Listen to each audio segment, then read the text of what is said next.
Hey there, in this video I'm going to tell you how to properly set up a ketogenic diet plan and start following your own keto meal plans.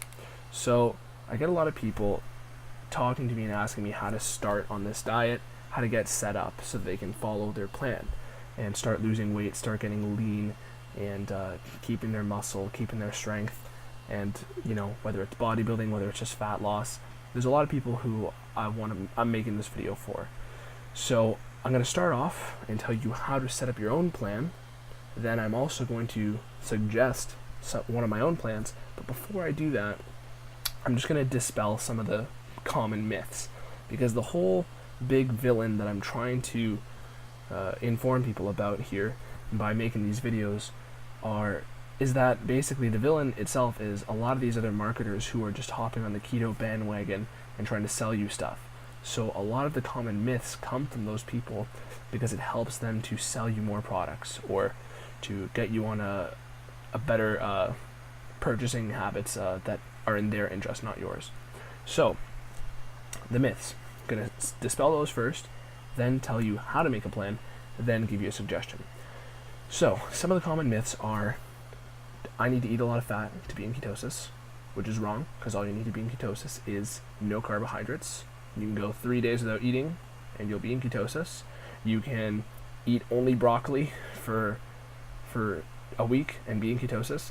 There's a billion ways to do a keto diet, and getting into ketosis is A, only contingent upon the amount of carbohydrates you're intaking, and B, not actually a big deal in terms of how deep you are into ketosis. So what I mean by that is the amount of depth you are into ketosis, so a deeper level of ketosis and more ketones, does not necessarily mean more fat burn than somebody who's just barely in ketosis. So keto is a tool to blunt your appetite, to feel good, to focus and have energy throughout the day and feel good. And basically, when it comes to using keto, as long as you're in ketosis, yes, you will have some performance benefits if you have higher ketones. However, the amount of fat loss at the end of the day is going to be dictated by your caloric deficit. So keto will only induce fat loss insofar to the point where it prevents you from eating over your calories for the day. So if that makes sense, what I'm saying is basically, if you are at a very high level of ketones with this guy over here, and this guy over here is at a very small amount of ketones but still in ketosis, whoever's caloric deficit is larger will be, assuming they're twins, they're the same body type, same metabolism, whoever's caloric deficit is larger will end up losing more fat over time.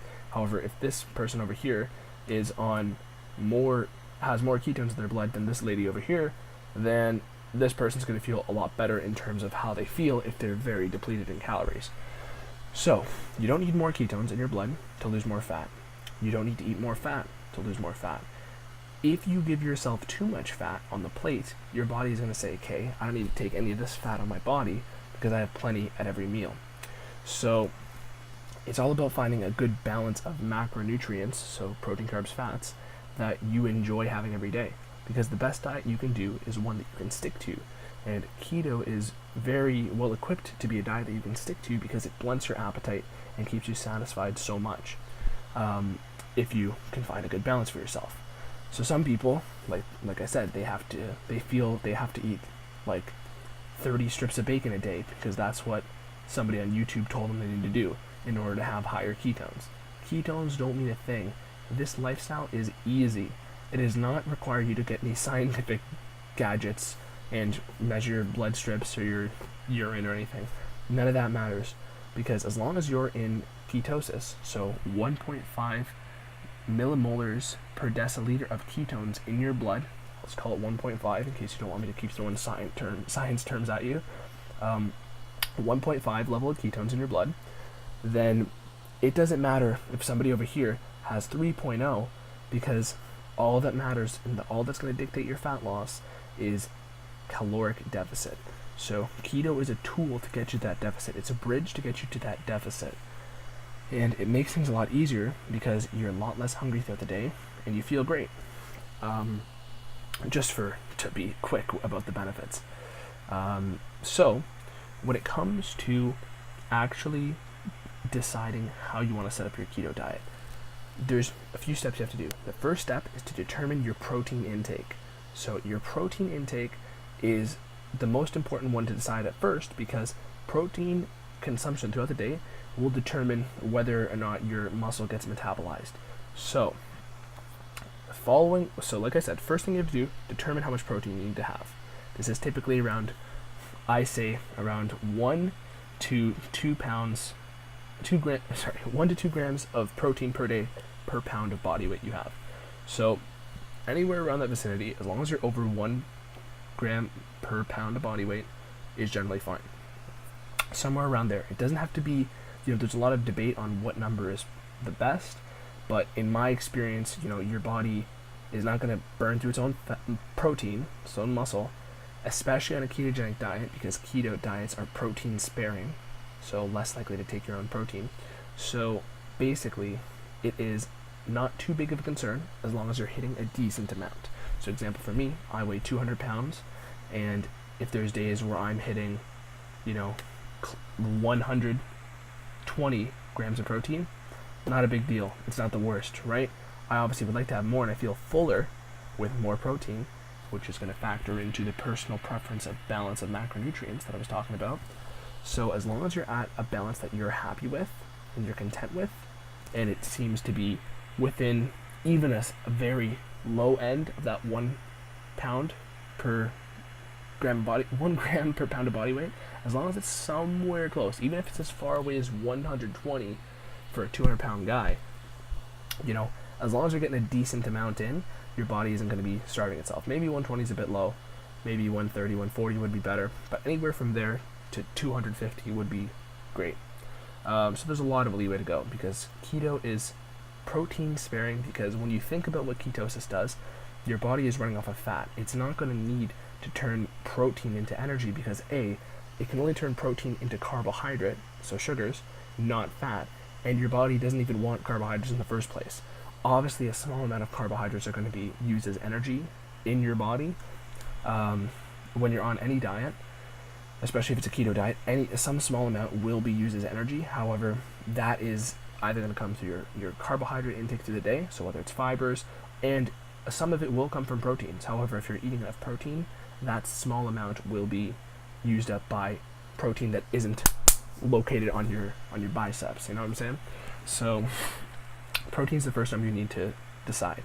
Second, you're going to determine your second, you're going to determine your carbohydrates, because as long as you're under 50 grams around, you tend to be fine, unless you're like a very light person. So if you're under like 130 pounds, 50 grams of carbohydrates might be too much for you.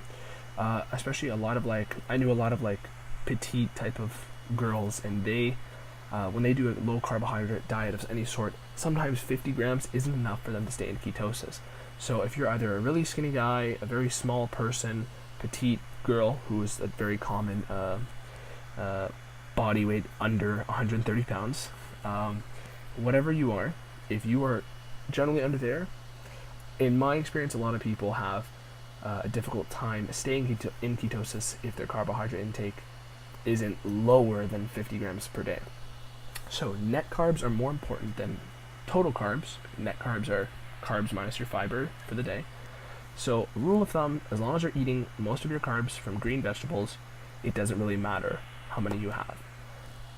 That is a bit of a layman's type of example there, just to increase the understanding for a lot of people who might not be on the same level of experience with this diet. Green vegetables are fine as long as your total are under 50 grams per day and you're not getting it from sources like oats or high sugar carbs, so high glycemic carbs. You're going to be fine. So that is where your carbs are going to be. So that's going to be a very small number. The rest of your intake of calories is going to be fat, whatever you like, fat or protein. So example, let's say we have that minimum of protein for a 200-pound guy is 130, right? Let's say 130. So let's say there's a day where, I'll give an example myself, I'll have 130 grams of protein, and then as long as I get that in, I'm satisfied.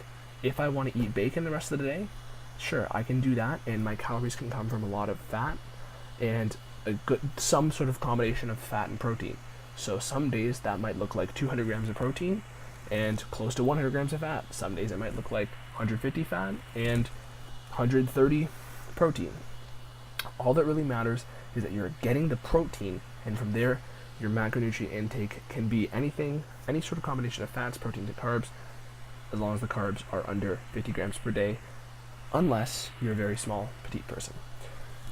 So, that is how you're going to look at what your macronutrient intake is going to be.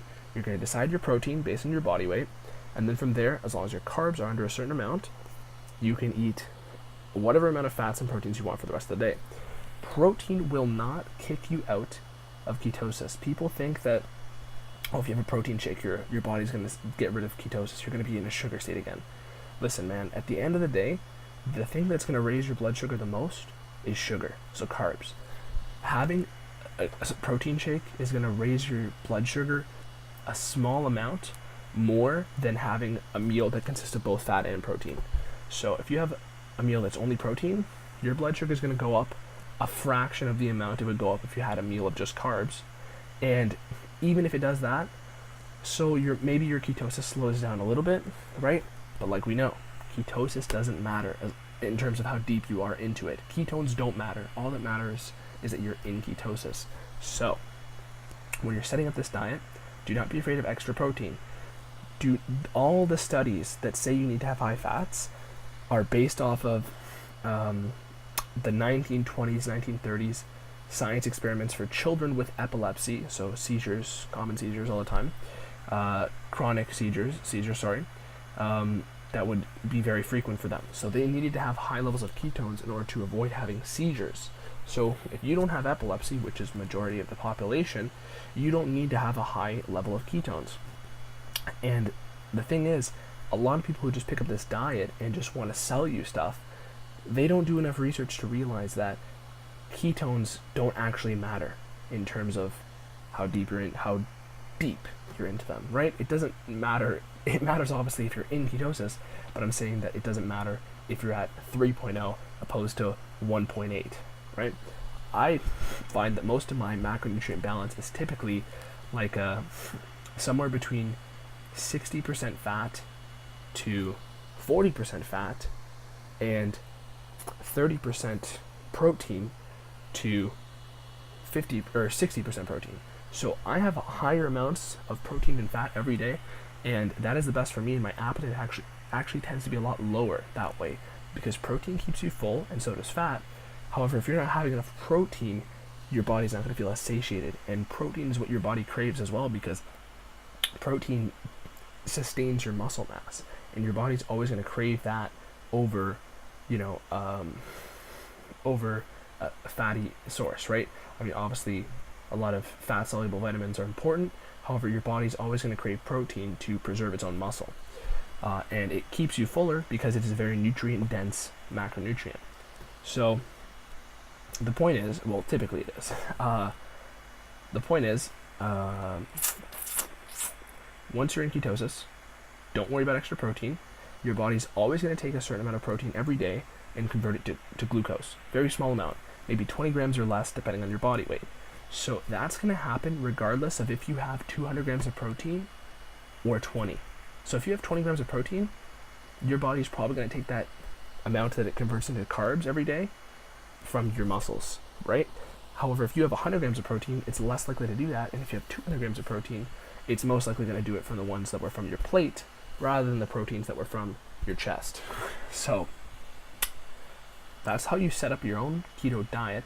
I'm going to link a calculator in this description to show you how to find the calories, right, for your keto diet, and how to even set up your own little, I think the website I used this website a long time ago, actually sets up all your macronutrients for you when you type in the information. So you can use that as well to set up your own protein, fat, and carb intake. And the last little thing I was going to say is a little sample for, generalized meals you can have on a keto diet. Now, I'm also going to be making a little sample plan that I'm going to eventually stick in the descriptions of a lot of my videos. However, here's just a little sneak peek of what it's going to be. So a generic sample keto plan would be for breakfast, whatever time you like having breakfast, because you can fast on this diet. It's a lot easier to intermittent fast on this diet, And whatever time you're having breakfast, I like my eggs. I like an omelet with somewhere between 3 to 6 eggs, depending on your calorie intake at this point in your plan. So towards the end of your plan, end of your diet, you're going to be lower in calories, and you're going to need to eat less because your body is leaner. So in the beginning, I'll start off with 5 to 6 eggs, and at the end I'll taper that down. So meal 1, some sort of omelet with cheese, ham, a little bit of mayo, ketchup, hot sauce, and I'll have that with maybe some broccoli in there, and that's basically meal 1. However you like an omelet, eggs are a staple for me on this diet. So if you don't like eggs, it's not a problem. However, eggs are just a huge resource because you can do so much with them. So meal 1's always going to be some sort of egg meal for me. Meal 2 is typically a big salad. So in this salad, which salads are very useful because they fill up your stomach with a lot of food, making you feel fuller, and also you can throw a lot of things into salads and they'll still taste good. And also salads are a great source of fiber, which are very helpful in a keto diet. However, some of the more extreme people who cut out all carbs, it's not a problem if they don't have fiber for those extreme people. For the people who are always used to having carbs, right, which is mostly humans on Earth right now, don't live a absolute zero carb diet. So a little bit of fiber is going to be helpful to you. So a big salad with some meats in there, with some cheese in there, with, if you want to mix up the types of greens you throw in there, that's good too. You can do that as well. Third meal is typically some sort of meat or fish with a side of veggies. So you can have as many veggies as you want on this. You can throw some carrots in, you could throw some zucchinis, some eggplants. You can throw in a lot of stuff. And the point is, if you like steamed veggies, any sort of veggies, they're a great snack. And you can put some cheese on them, because apparently I'm saying to throw cheese on everything. You can do a lot with that. So vegetables are a great snack. You can have some celery with some dip, some sauces, celery with cream cheese. You can have some almonds in some like cinnamon or some cocoa or some protein powder. And you can also have some Greek yogurt with protein powder in there. That's what I like. It tastes like frozen yogurt. You can throw some macadamia nuts in there, some almonds, and there's a lot you can do with that. You can also have like a low carbohydrate protein bar. That's a topic for another video because some of them use artificial sweeteners that aren't the most conducive to ketosis. However, you can get by with some little secret tactics. So low carb protein bars are also a good little snack. However, it's better to obviously get your snacks from sources of real food, and real nutrients. So example, the Greek yogurt with protein, the celery with cream cheese, or salads, preferably salads or steamed veggies with some meats, right? Those would be more optimal choices for you. And anything with a good source of fat-soluble vitamins and animal protein would be a great choice. So those are some snacks you can have. There's also a bunch of other. You can have fish items, any meat item, any fish item is great, and some steak and eggs is just perfect for another meal. Those are just some meals and snacks that you could throw around and play with. So basically, the whole day would look something like this. You have a breakfast meal, which I typically have eggs, a salad meal, which I typically will throw some meats in there, and I also have another pure meat meal with some veggie side, and then I'll have snacks, which are an option for the day. Now, most of the time, I actually end up only eating 2 or 3 meals per day because that's the amount of hunger I have. However, sometimes I'll have extra snacks, like at the end of the day, I'll have some steamed veggies, or I'll have some celery with cream cheese, or some celery with just some salad dressing you'll dip it into, or that Greek yogurt, or the almonds, or the protein bar, or you break the protein bar up onto the yogurt, or whatever, something like that, or you make some protein pancakes, which I'll talk about in another video. There's a lot of stuff you can do. So basically, it's always going to be egg meal, salad meal, third meaty veg meal, and then from there, if you were even hungry enough for that third meal, you can have your snacks throughout the day. So example, those other snacks I listed. So just to hold you over to satiation with your hunger. So that's a little sample meal plan. I'm going to make a little visual document that's going to be in the description of all my videos. And hopefully I've given you some clarity on how to set up your own keto diet how to understand what you need in a keto diet, where to start from, and hopefully that's just very helpful to you. I'm going to make a lot more videos on this, so maybe you've seen them by now. Maybe you've met me in person and you wanted to learn more. Any way I could help you, please let me know and leave a comment, and I'd love to get back to you and make a video. Thanks a lot. My name is Anthony Romano. Peace.